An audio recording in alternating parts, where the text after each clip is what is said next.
Let's be absolutely clear from the beginning.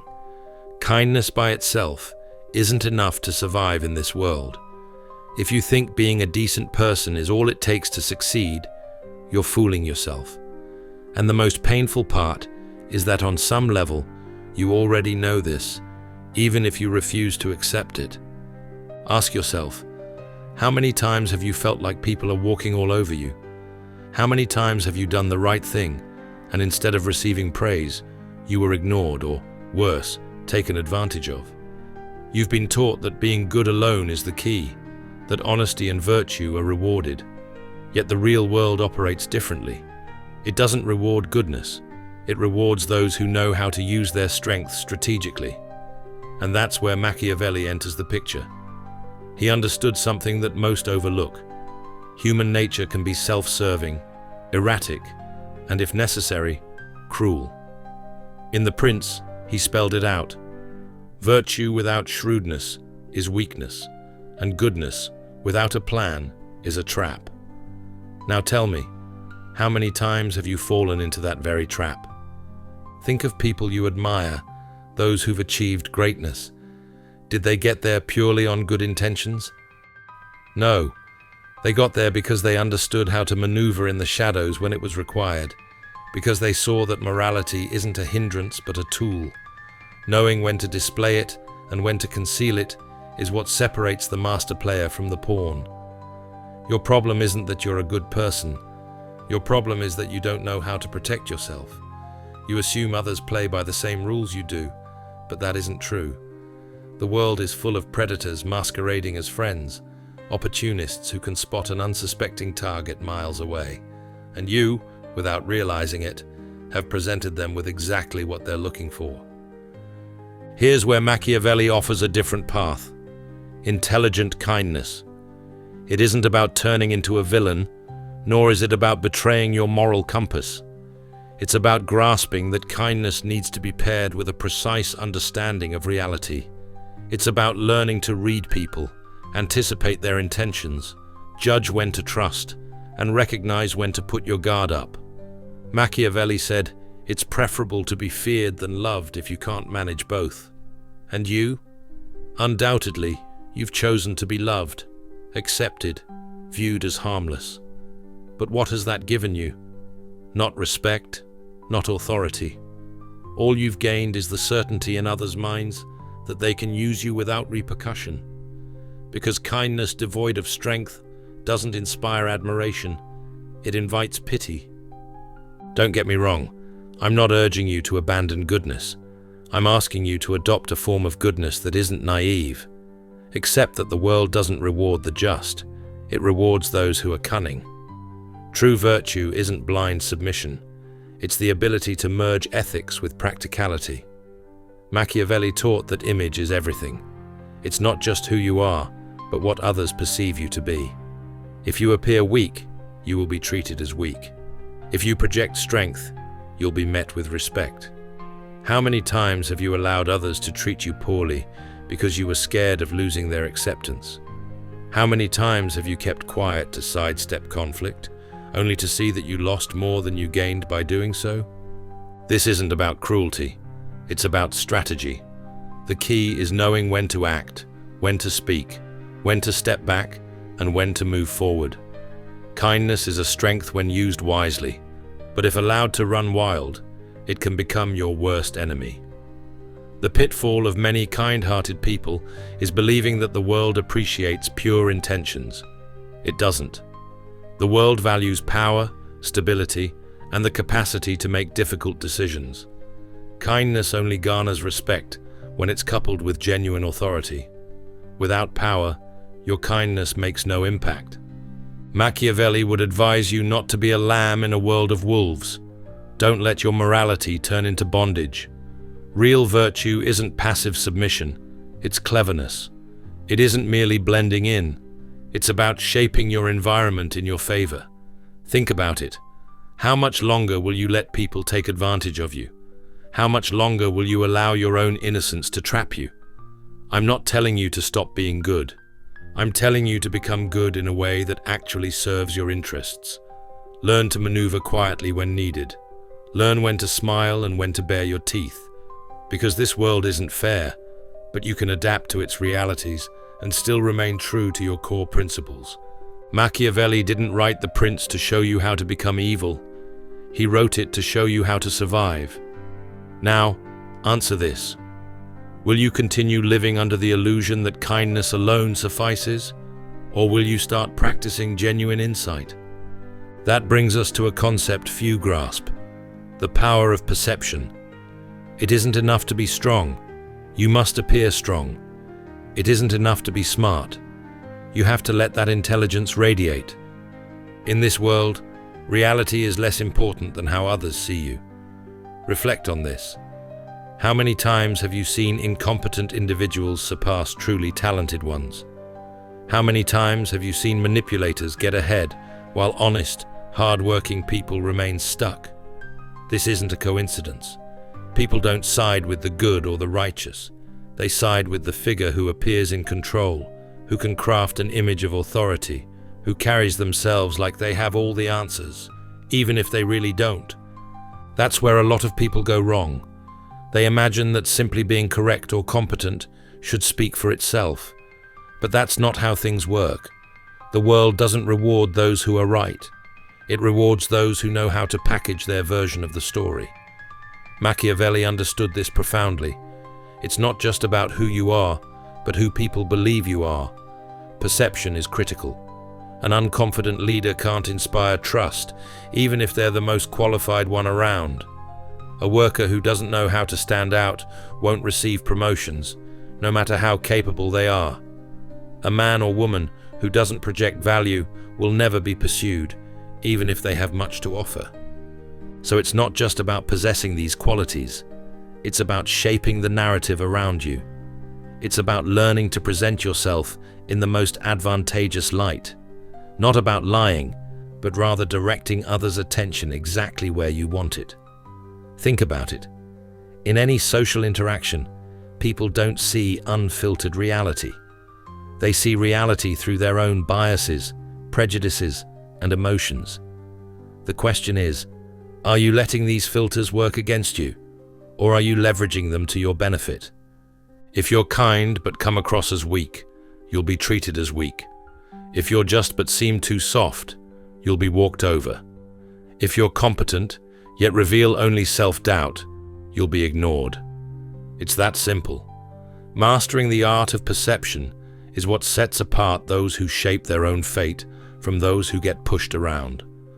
Now, we head into a darker but necessary area: controlling information.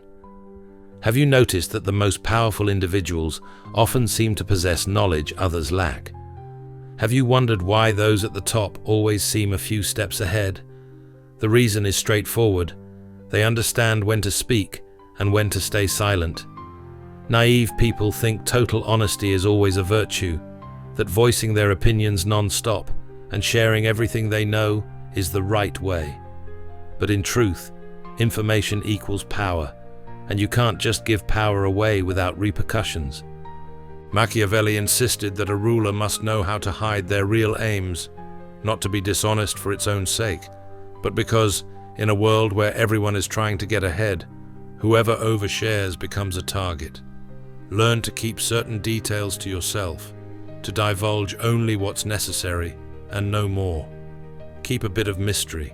Make people wonder what you truly think. Because once you become entirely predictable, once others know exactly how you'll act, you lose any strategic edge. Look at the greatest players in history: politicians, magnates, artists, leaders in every field. They understood that silence is as potent a weapon as words. Think of someone you admire, someone genuinely influential. Are they the type who spills every thought, laying out everything for all to see? Or do they maintain a measure of secrecy, always holding an unseen card? The issue many people face is confusing secrecy with unethical behavior. They assume that if they aren't being 100% transparent, they're somehow deceitful. But it's not about lying.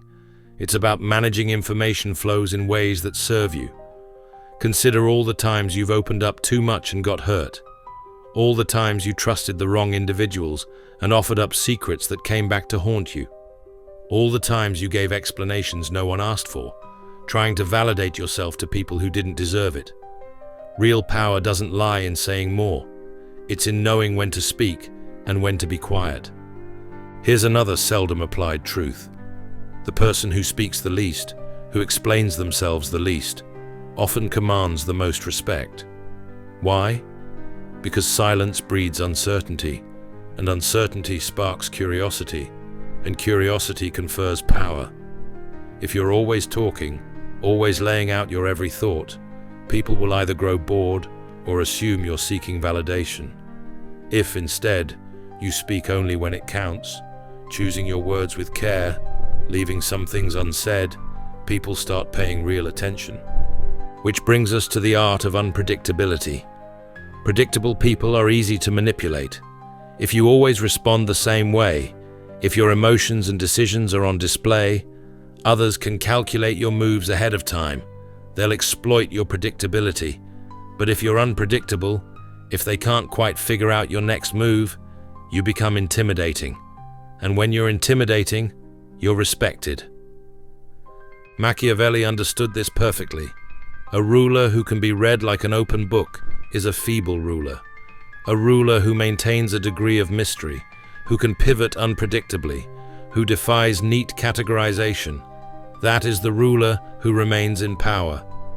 Now the question becomes, do you want to keep being that open book anybody can skim and exploit? Or do you want to become a strategist, someone who controls their image, their information, and their unpredictability to turn the game in their favor? Because kindness without a strategy is basically an invitation to get devoured. The world won't change its nature for you. So learn the rules as they really are, not as you've been naively told they might be. And if you do that well, for the first time in your life, you'll stop being a casualty of the system and start being one of its architects. But let's talk about something more intriguing: the art of strategic distance. Many people assume that gaining power means constantly being visible, saturating every space.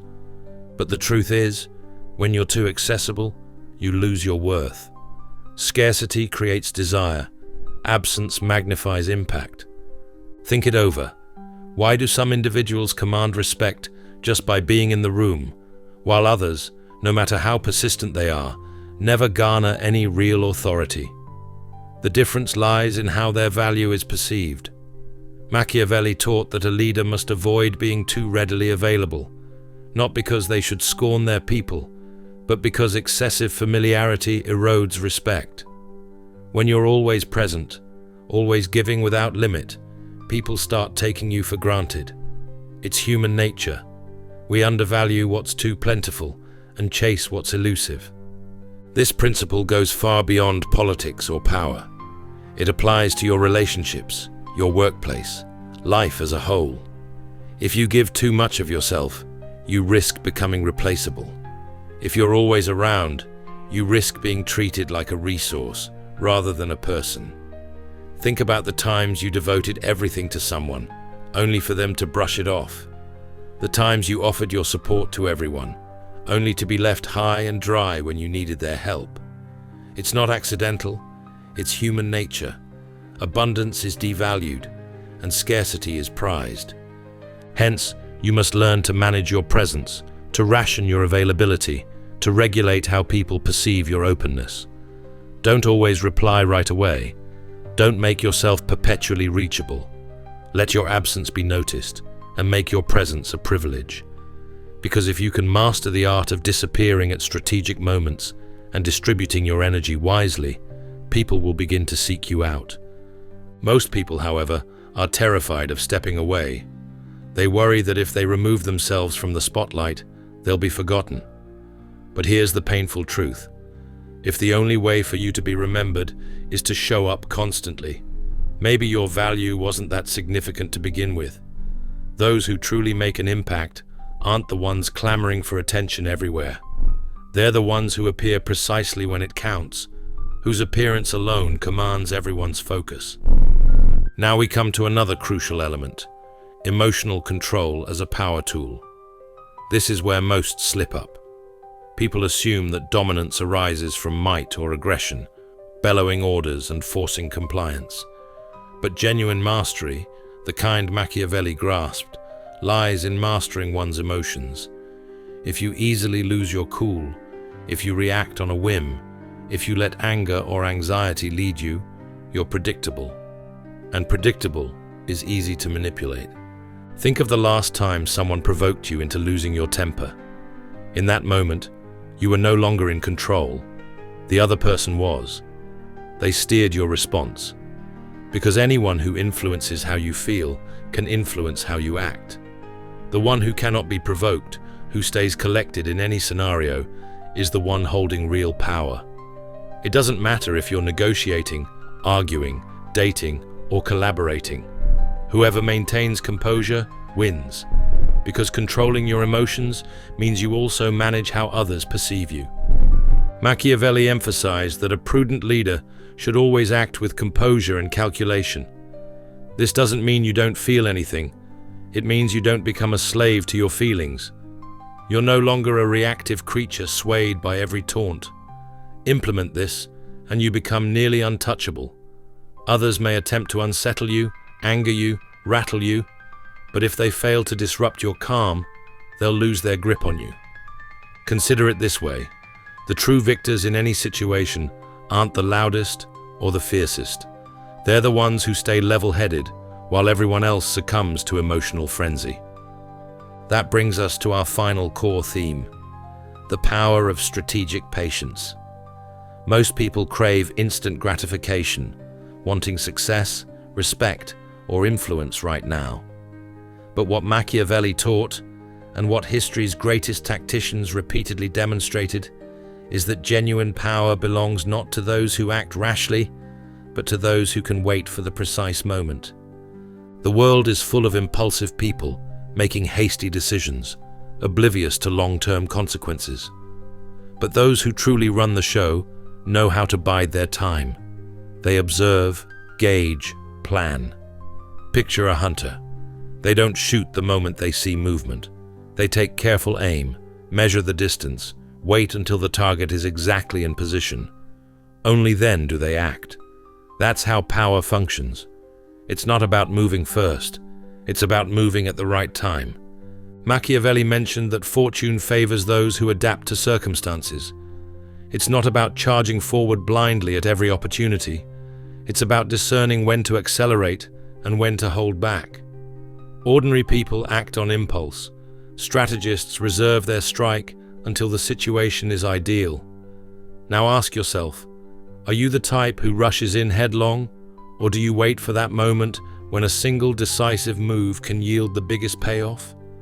In this world, power isn't possessed by the quickest, it's possessed by the wisest, those who know how to handle perception, manage information, control emotional outbursts, leverage distance, and practice strategic patience. If you can master all of that, you'll shift from being a victim in this game to a true contender. The world won't get any nicer, but at least you'll be equipped to navigate its terrain on your terms. Now, here's the point that separates those who just get by from those who truly shape their destinies. You have to become an anomaly in the system. At this stage, you understand that kindness alone doesn't cut it, that image matters immensely, that emotional discipline is a powerhouse, that patience trumps impulsiveness, and that limiting your availability raises your value. But none of that will help if you continue playing by the traditional script. If you want different outcomes, you've got to step out of the usual patterns, not by breaking rules recklessly, but by rewriting the script itself. Most people think within the boundaries handed to them. They follow the same steps, react in predictable ways, and remain confined by what's deemed normal or expected. But the ones who truly stand out, who manipulate the game to their benefit, are those willing to be unpredictable, to tear up old assumptions, to do the unexpected. The global machinery is geared to consume people who conform. Replicate everyone else's approach, and you'll get their same mediocre results, meaning you'll fade into the background like countless others. The only way to prevail is to defy the mold. Be that person who acts contrary to expectations, whose reactions catch people off guard, who always keeps something hidden. Be the one whose words are actually valued because you don't squander them. Once you understand this, something within you shifts. You realize you were never actually weak. You just weren't applying the right principles. You see that people haven't ignored you because you lack worth, but because you never learned how to make your worth visible. But now you do know. And awareness is powerful, because the moment you use it, you can't revert to your former ignorance. As soon as you start exercising control over your presence, curating your image, withholding certain details, and wielding silence as a tool, you'll notice how the world reacts to you. Those who once dismissed you will begin to pay attention. Those who once saw you as easy to manipulate will grow wary, because you are no longer the same person. Now you understand how the board is laid out. And here's the pivotal choice. Do you act on this, or do you revert to your old ways? Because the difference between people who flourish and those left behind isn't knowledge. It's the will to act on that knowledge. You can let these insights remain abstract ideas, or you can begin to integrate them into your life. But fair warning, if you decide to backtrack, you'll do so conscious that you're picking obscurity, that you're choosing to stay in the shadows. Or you can start making real changes now, bit by bit, adopting a little more mystery, resisting the urge to overshare, moderating your emotional outbursts, stepping away from certain situations, watching quietly before charging in. Over time, those small adjustments will shift how people perceive you. Eventually, you won't recognize your old self, and neither will they. Because the world doesn't remember those who simply existed. It remembers those who figured out how to harness life's systems to their own advantage. So, I have to ask, are you ready to do that? If you've listened this far, I want to see who truly absorbed the message. Leave a comment with the phrase, "Power is in the silence," and let's see how many of you grasp what it really means to operate with careful strategy. If these words made you think differently or see things from a fresh angle, then subscribe, because this is merely the start. I'll see you in the next video. And never forget, don't be just another piece on the board, be the one writing the rules.